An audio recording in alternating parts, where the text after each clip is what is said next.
আসসালামু আলাইকুম রহমতুল্লাহ। আশা করি সবাই ভালো আছেন।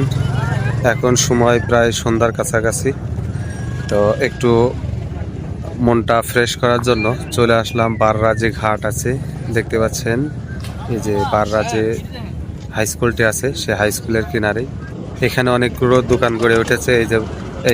এখানের এই ঘাটকে কেন্দ্র করে যখন সন্ধ্যার সময় হয়ে আসে তখন প্রচুর পরিমাণ দর্শনার্থী আসে। কারণ নদীর ঘাটে একেবারে বিকাল টাইমে আসা যায় না, কারণ প্রচুর পরিমাণে রোদ থাকে।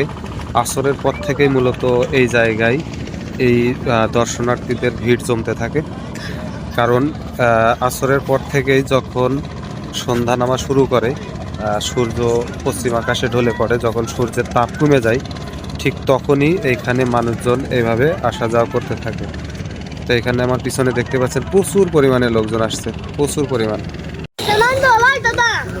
কি মাছ? কাজলি বাচ্চা নিজা ট্যাংরা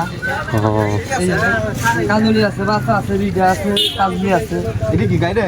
বাচ্চা বাচ্চা বাচ্চা বাচ্চা না, গাইরে এমন না।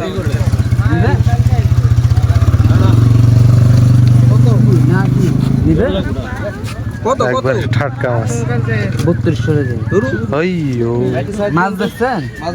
কাজলি বাচ্চা কত টাকা দাম হয়নি? কত দিবে?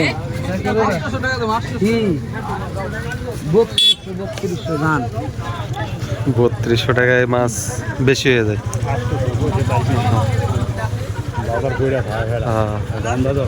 ওইটাই। আর বর্তমানে এমন একটা অবস্থা হয়েছে চাইলেই টাকা পাওয়া যায়। তো কিছু কিছু মানুষ, সামনে যে নৌকাটি দেখতে পাচ্ছেন এটা মূলত জেলে ভাইদের নৌকা। ওনারা এই কিনারে বড়শি দিয়ে বা জাল দিয়ে বিভিন্ন সময় বিভিন্ন ধরনের মাছ ধরে থাকে। এই মাছগুলোই আবার এই কিনারে যে সমস্ত দর্শনার্থীরা আসে তাদের কাছে একটু ভালো দাম পাওয়ার আশায় বিক্রি করে থাকে। তো এখানে দেখতে পাচ্ছেন প্রচুর পরিমাণে দর্শনার্থী। আর এইখানে দেখতে পাচ্ছেন কত সুন্দর একটা পদ্মা মায়ের ক্যাফে। হ্যাঁ, এখানে একটা ক্যাফে হয়েছে, তারপরে এই পাশে আছে। আর এখানে প্রচুর পরিমাণে লোক আসে। আজকে বৃহস্পতিবার, এই কারণে আজকে লোকজন কম, কিন্তু বিশেষ করে শুক্রবারে এখানে একেবারেই পা ফেলানোর মতো জায়গা থাকে না। দেখতে পাচ্ছেন জায়গাটা কিন্তু অসাধারণ একটা জায়গা। আর এই যে যখন মাগরিবের সময় হব ঠিক এই টাইমে কিন্তু এখানকার পরিবেশটা আরও অনেক সুন্দর হয়ে ওঠে। দেখতে পাচ্ছেন অলরেডি সূর্য ডুবে গেছে। আর এইখানে যদি আধা ঘন্টা 1 ঘন্টা বসে থাকেন, আপনার মন যদি বিষণ্ণ থাকে অটোমেটিক্যালি আপনার মন ভালো হয়ে যাবে। তো দেখা যাক এখানে কিছু খাওয়া যায় কিনা, সামনের দিকে যাই। এই যে দেখতে পাচ্ছেন এনারা মাছ বিক্রি করতে আনছে। যে এখানে ভালো কাস্টমার পেলে তারা চেষ্টা করবে চড়া মূল্যে বিক্রি করার। আর এইখানে মাছ কেনাটাও মুশকিল, কারণ এরা অনেক দাম চেয়ে থাকে। দেখা যাচ্ছে 1000-1200 টাকার মাছ এরা 2000, 2500, 3000, 4000 টাকা পর্যন্ত চেয়ে থাকে। এদের কাছ থেকে মাছ কেনাটা খুবই কষ্টকর।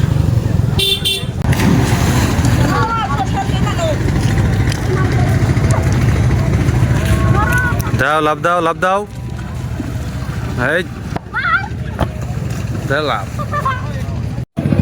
ঘাটের খাবারগুলো সাধারণত একটু অন্যরকম হয়ে থাকে, মানে সাধারণভাবে আমরা যে দোকানগুলো থেকে খেয়ে থাকি সেগুলোর মতো অনেকটা স্বাদ পাওয়া যায় না। তারপরেও এখানে দোকানদারকে জিজ্ঞাসা করার পরে বললাম, তো বললো যে আশা করা যায় ভালো হবে।